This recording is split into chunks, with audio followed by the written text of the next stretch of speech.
Pauline Fouquet, j'ai 39 ans et je suis installée en arboriculture et en maraîchage dans l'Essonne. Auchan-Soisy, donc c'est une ferme de 17 hectares. On est deux associés avec mon mari. On s'est installé en 2020. On a tout converti en bio quand on a repris. Et donc aujourd'hui, il y a 8 hectares de vergers, dont à peu près la moitié qui sont des jeunes vergers de moins de 3 ans. 2 hectares, bientôt 3 hectares d'asperges en production. Un peu moins d'1 hectare en fraises et le reste en parcelles tournantes pour les replantations de vergers et un petit peu de maraîchage diversifié. J'ai passé un bac littéraire en 2003, j'ai fait ensuite des études agricoles, à la base plutôt pour travailler dans les chevaux. Donc j'ai fait un bac plus 5 avec un master en expertise foncière. À la fin de mes études, j'ai finalement pas du tout travaillé dans les chevaux. J'ai travaillé 2 ans pour un syndicat agricole, puis je suis partie 1 an à l'étranger, travailler dans des fermes, notamment au Canada. Puis à mon retour, j'ai été embauchée comme journaliste à la France Agricole, où j'ai été journaliste pendant 5 ans, avant d'être pigiste, puis de reprendre une ferme. Ça faisait une dizaine d'années quand je travaillais que j'avais l'idée de reprendre un jour un atelier arboricole. L'occasion a fait qu'en 2019, on a rencontré donc Madame Legrand qui cédait le verger des Chalois et on s'est lancé dans cette folle aventure avec Rodolphe, mon mari.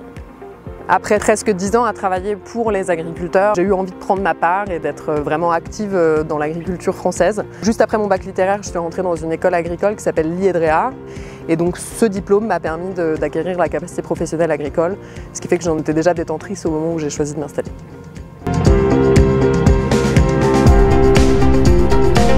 C'est vrai que pour nous, le cahier des charges bio, c'est celui qui collait le plus à nos aspirations entre guillemets de paysans et de la façon dont on avait envie de travailler. C'est ça qu'on est allé chercher avec le cahier des charges en agriculture biologique. C'était vraiment l'idée de travailler le moins possible avec des produits de synthèse, voire pas du tout, d'avoir une démarche, on va dire, globale sur l'ensemble de la ferme aussi. L'arboriculture, c'était vraiment quelque chose que j'avais envie de faire. Déjà parce que je suis une amatrice de poires, donc j'avais vraiment envie d'avoir des poiriers. Et puis la pomme, c'est le fruit à pépins qui va avec et qui est un peu plus facile à mener, on va dire. Donc l'idée, c'est vraiment d'avoir des cultures pérennes. Je trouve que c'est vraiment intéressant de suivre des arbres sur le long cours, puisque les arbres qu'on a plantés en 2020, on les aura avec nous jusqu'au moins 2040. Voilà, donc il y a une vraie démarche agronomique derrière.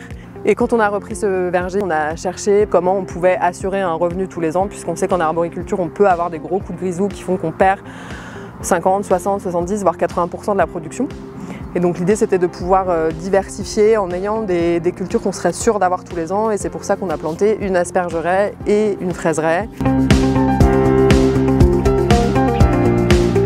Alors en termes de débouchés, sur la partie pommes et poires, on a la moitié qui est vendue à la ferme, en vente directe. Donc à la fois au distributeur automatique, le magasin à la ferme et des AMAP. Et l'autre partie de la production, en tout cas en pommes, elle part à la coopérative bio d'Île-de-France, à la fois pour des magasins spécialisés, mais aussi pour la restauration collective dans les écoles. Et pour les asperges, on a 3/4 de la production aujourd'hui qui sont vendus en vente directe et on a un petit quart qui est vendu à des magasins spécialisés en direct. Après, on ne peut pas tout passer en vente directe quand on produit à peu près entre 80 et 90 tonnes par an de pommes. Et c'est pour ça qu'on est allé chercher la coopérative qui nous permet d'écouler une grosse partie de notre production de façon assez rapide et ça nous permet de gérer davantage nos stocks en frigo. Ça demande par contre beaucoup plus de travail au niveau du calibrage des pommes et du triage.